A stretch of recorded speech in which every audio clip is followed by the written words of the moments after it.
ते आपले आप्पा यांना असं वाटतं आपण सगळे परके आहोत. बरोबर आहे. नाही, बरोबर नाहीये.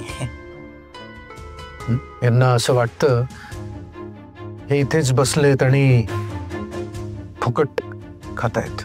बरोबर आहे. नाही, बरोबर नाहीये. त्यामुळे आपण आणि हे सगळं तू मॅनेज करायचं. बंगल्याच्या बाहेर गेट जवळ त्यांचा जुना बिझनेस जो आहे इडलीचा तो आपण परत सुरू करायचा आहे.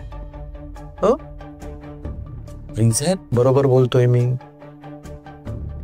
अगदी मनापासून बोलतोय.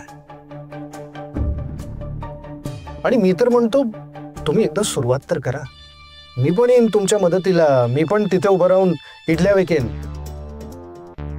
बॉस. हे बघा, आणि कोरोना काय करणार माहिती? उष्टी ताट धुणार कोरोना. बरोबर ना? हो बॉस. मी हा नाही, पण ही असली काम काम काम काम आहे.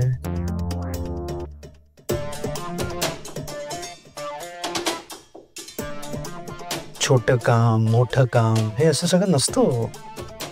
आता कोरोनालाच बघा, मी त्याला आता सांगितलं उष्टी ताट धुणार, तो लगेच हो म्हणाला. त्यांनी असा विचार केला की हे काम छोटं आहे मोठं आहे. नाही ना? कोरोना केलं नाही.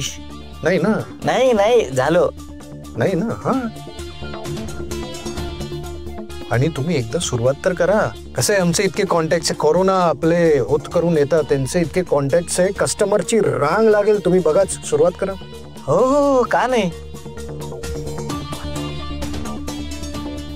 या या अम्मा, या. सांगा यांना, समजवा.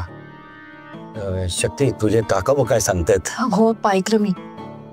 ते काका बरोबरच बोलताय. तुम्ही खरंच इडलीचा स्टॉल पुन्हा सुरू करा. म्हणजे काय होईल, तुमच्या डोक्यात कुठलेच निगेटिव्ह थॉट येणार नाही.